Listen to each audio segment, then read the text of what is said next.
China সফর professor ইউনূসের সফল সফল হয়েছে, কিন্তু মূল জায়গাটায় আমরা কোনো তথ্য পাইনি।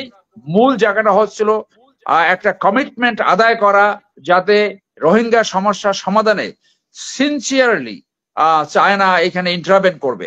আমরা সেই ধরনের কোনো কমিটমেন্ট শুনি নাই। আমি প্রেস সচিবকে আহ্বান জানাবো, এমন কোনো বক্তব্য দিবেন না যাতে আপনারা ইন্ডিয়ান প্রতি একটা বদান্যতা প্রকাশ করেন, তাদের একটা কৃপা কৃপা পেতে চান, সেটা বাংলাদেশের মানুষ পছন্দ করবে না। তারা বাংলাদেশের স্বার্থ, বাংলাদেশের জনগণের স্বার্থ ভুলণ্ঠিত করে ইন্ডিয়ান স্বার্থকে সমন্বিত করেছে। 120টা এমইউ এবং চুক্তি করেছে যেখানে বাংলাদেশের স্বার্থ রক্ষিত হয় নাই।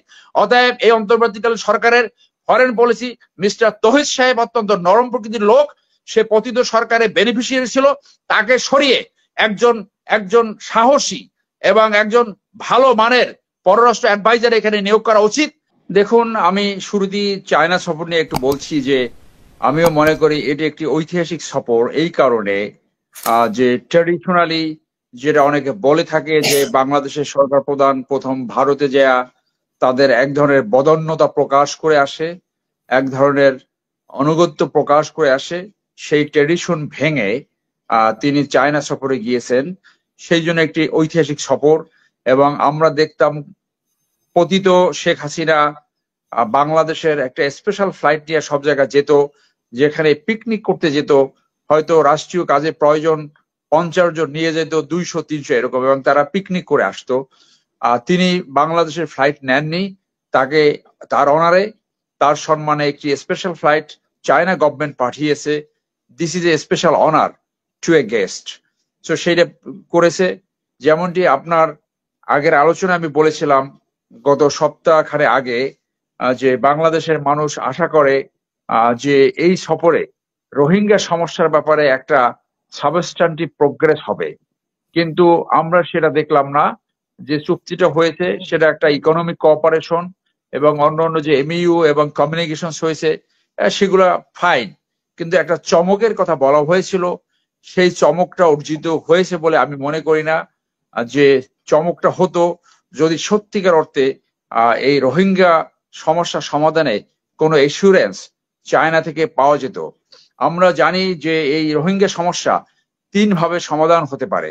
এক হলো চায়না এবং ইন্ডিয়ান একটা প্রেসার, মূলত চায়নার প্রেসার, চায়না সেই প্রেসারটা এখন দিচ্ছে না। 2 নম্বর হলো যে বাংলাদেশে এমন একটি অফেন্সিভ শক্তি, আমাদের সেনাবাহিনীর এমন একটা অফেন্সিভ শক্তি যে তারা এই রোহিঙ্গাদেরকে তার নিজস্ব মাতৃভূমিতে প্লেস করে তাদেরকে সেখানে প্রোটেক্ট করতে পারে।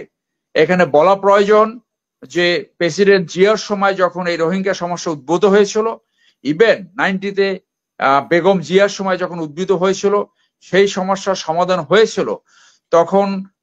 তখন বার্মার এগনেস্টে বাংলাদেশের অফেন্সিভ ক্যাপাবিলিটি ছিল, সেই ভয়ে সেই সমস্যা দ্রুত সমাধান হয়েছিল। আপনি জানেন যে war machine, war mechanism is the extended part of diplomacy, এটা ডিপ্লোমেসির একটা অংশ। সো বাংলাদেশে সেই জায়গাটায় যেহেতু এই মুহূর্তে পিছনে পড়ে রয়েছে, তাদের আর্মি আছে প্রায় স্ট্যান্ডিং আর্মি 5 লাখ, এবং নৌবাহিনী বিমান বাহিনী আছে সেখানে আমাদের আছে 2 লাখ প্লাস, অর্থাৎ 90-এর পরে তারা তাদের অফেন্সিভ ক্যাপাবিলিটি অথবা মিলিটারি স্ট্রেংথ বাড়িয়েছে। সেই কারণে আমাদের যেহেতু অফেন্সিভ সেই পলিসিও নাই এবং অফেন্সিভ ক্যাপাবিলিটিও কোশ্চেনেবল। একবার যখন বর্ডারে বিজেপির একটা ক্যাম্পে তারা হামলা চালিয়েছিল, তখন দেখা গিয়েছিল যে আমাদের আর্টিলারি ডিপ্লয়েড হয়েছিল এবং এই কথা পত্রিকায় চলে আসছিল যে রিকোয়ার্ড অ্যামিনিশন, গোলা বারুদের ঘাটতি রয়েছে। সো সেই জায়গাটা যদি উত্তরণ ঘটানো যেত, অর্থাৎ একটি অফেন্সিভ ক্যাপাবিলিটি যদি থাকতো, তাহলে এই সমস্যা সহজে সমাধান হতো। আন্তর্জাতিকভাবে এই ধরনের সমস্যা অনেকে নার্সার করে, লালন করে, পালন করে, এখান থেকে ব্যবসা করে, স্পেশালি ইউএনএইচসিআর এবং এই ফরেন কান্ট্রি। এই সমস্যা সমাধানে আমাদের এই সেকেন্ড যে অপশন, অর্থাৎ ডিপ্লোমেসি যদি কাজ ওয়ার্ক না করে, তাহলে সেকেন্ড অপশন হলো Bangladesh should have a offensive capability.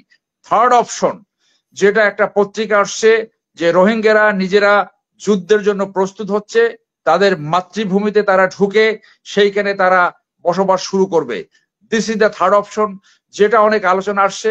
এবং আমি মনে করি যে 12 লক্ষ আছে, সেখান থেকে বেশি না, 1 লক্ষ জওয়ানকে যদি এই মিলিটারি ট্রেনিং দেওয়া হয় এবং তাদেরকে সমস্ত সাপোর্ট দেওয়া হয়, go and liberate your own motherland and stay there. এবং সেই ক্ষেত্রে আমার মনে হয় আন্তর্জাতিক অনেক শক্তি সমর্থন করতে পারে। তো এই থার্ড অপশনটা মেবি ইন দ্য অফিং একটা পত্রিকায় এটা আসছে। অতএব চায়না সফর প্রফেসর ইউনূসের সফল হয়েছে, কিন্তু মূল জায়গাটায় আমরা কোনো তথ্য পাইনি। মূল জায়গাটা হচ্ছিল একটা কমিটমেন্ট আদায় করা, যাতে রোহিঙ্গা সমস্যার সমাধানে সিনসিয়ারলি চায়না এখানে ইন্টারভেন করবে। আমরা সেই ধরনের কোনো কমিটমেন্ট শুনি নাই। এখন আপনার কোশ্চেনে আসি, প্রফেসর ইউনূস প্যারিস থেকে যখন বাংলাদেশে আসছিলেন, তখন তিনি ঘোষণা দিয়েছিলেন যে বাংলাদেশকে যদি ইন্ডিয়া আনস্টেবল করতে চায়, তাহলে তাদের 7 সিস্টার আনস্টেবল হবে। বাংলাদেশের মানুষ এই বক্তব্য পছন্দ করেছিল, কিন্তু সেই অবস্থান থেকে আমরা দেখলাম এই সরকার প্রায় 8 মাস হয়ে গেছে, ইন্ডিয়া এবং তাদের যে পালিত যে পাপেট ছিল আওয়ামী লীগের, তারা সবাই এখন এই আপনার ইন্ডিয়াতে বসে বসে সকল রকম ষড়যন্ত্র তারা চালিয়েছে। আগে অজিত দোভাল নামে তাদের একজন ন্যাশনাল সিকিউরিটি অ্যাডভাইজার, যে শেখ হাসিনার সাথে প্রায় মিটিং করে, সেই অজিত দোভাল একা বসে বসে মিটিং করত। এখন সেইখানে যতটুকু শোনা যায় যে এই অজিত দোভালের সাথে তারেক সিদ্দিকী রয়েছে এবং ডিজিএফআই এর কয়েকজন সিনিয়র অফিসার সেখানে যে তার সাথে একই বিল্ডিং এ বসে এখন এই বাংলাদেশের বিরুদ্ধে, এই অন্তর্বর্তীকালীন সরকারের বিরুদ্ধে যত রকম সমালোচনা ষড়যন্ত্র সেটা তারা ওখানে করছে। অতএব এটা অত্যন্ত রিজনেবলি আমরা ধারণা করি, যেহেতু এই পতিত সরকার পতনে আমাদের ভিতরে একটা ধারণা সৃষ্টি হয়েছে, এটা শুধু আওয়ামী লীগের পতন হয় নাই, এটা শুধু ফ্যাসিজমের পতন হয় নাই, এটা আসলে ইন্ডিয়ারও পতন হয়ে গেছে। যার জন্য ইন্ডিয়া তাদের মিডিয়া ব্যবহার করে, ইন্ডিয়া এই আমাদের দেশে এই আওয়ামী লীগের পাপেট গুলা সেখানে যে একেবারে ম্যাসিভ একটা ষড়যন্ত্র শুরু করেছে, as if India is behaving like a enemy country. তারা যে সাইকোলজিক্যাল ওয়ারফেয়ার, মিডিয়া ওয়ারফেয়ার যেগুলো চালায়, এগুলো আমরা যুদ্ধবিদ্যায় শিখে থাকি যে এরকম যুদ্ধবিদ্যা চালায়। আপনি জানেন যে উত্তর কোরিয়া এবং দক্ষিণ কোরিয়ার বর্ডারে উত্তর কোরিয়া বড় বড় মেগা মাইক্রোফোন লাগায়, তারপর তারা দক্ষিণ কোরিয়ার লোকজনকে গালিগালাজ করে, অকথ্য ভাষায়, বিশ্রী ভাষায় বিভিন্ন ধরনের রেকর্ড বাজায়। ইন্ডিয়া ঠিক একই কাজটা করছে। এইটা ইউনূস সরকারে বুঝতে হবে, যতদিন আওয়ামী লীগ ওখানে এইভাবে থাকবে, যতদিন শেখ হাসিনা বেঁচে থাকবে এবং এই আমাদের যে এই জিও পলিটিক্যাল রিয়ালিটি থাকবে, ইন্ডিয়া বাংলাদেশে আওয়ামী লীগ ছাড়া কাউকে বিশ্বাস করে না, কাউকে আস্থায় রাখে না। অন্য যারা ইন্ডিয়ান প্রেমে এখন সিক্ত হতে চাচ্ছেন, তাদের পলিসি ডেফিনেটলি ফেল করবে। বিএনপির কিছু নেতারা আমরা খুব ইন্ডিয়ার প্রেম দেখতেছি, তারা যে রয়ের ট্র্যাপে পড়ছে, ইন্ডিয়ার ট্র্যাপে পড়ছে, এটা অনিবার্যভাবে বলা যায়। অতএব ইন্ডিয়ার একমাত্র পলিসি হবে বাংলাদেশের এই অন্তর্বর্তীকালীন সরকারকে ফেল করে, তাদেরকে ব্যর্থ করে, যে কোনো ভাবে আবার এই আওয়ামী লীগকে কোনো না কোনো ভাবে মডিফাইড ফর্মে অথবা তাদেরকে বেনিফিট দেওয়ার চেষ্টা করবে। এইটা আমাদের এখানে রিয়েলাইজ করতে হবে। সেই ক্ষেত্রে যে ইউনূস সরকার বলেছিল, আপনি যদি বাংলাদেশ আনস্টেবল করেন, তাহলে আপনার 7 সিস্টার আমরা আনস্টেবল করব, আমরা সেই ধরনের ভাষ্য শুনতে চাই। আমি প্রেস সচিবকে আহ্বান জানাবো, এমন কোনো বক্তব্য দিবেন না যাতে আপনারা ইন্ডিয়ান প্রতি একটা বদান্যতা প্রকাশ করেন, তাদের একটা কৃপা পেতে চান, সেটা বাংলাদেশের মানুষ পছন্দ করবে না।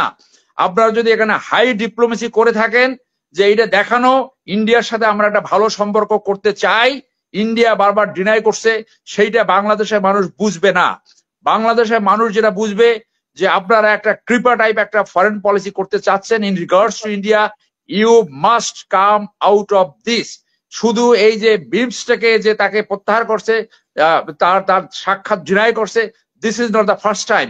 যখন ইউএনএ গেছিল, ইউএনএ একইভাবে সাইড লাইনে একটা মিটিং করতে চেয়েছিল এবং প্রেস সচিব বলেছে যে তারা ইন্ডিয়ায় প্রথম যেতে চেয়েছিলেন। কেন? আপনি কি ইন্ডিয়ার মতো বদন্যতা চাচ্ছেন? বাংলাদেশের মানুষের শক্তির উপর আপনি পররাষ্ট্র পলিসি মেনটেন করবেন, পররাষ্ট্র পলিসি আপনি পরিচালিত করবেন।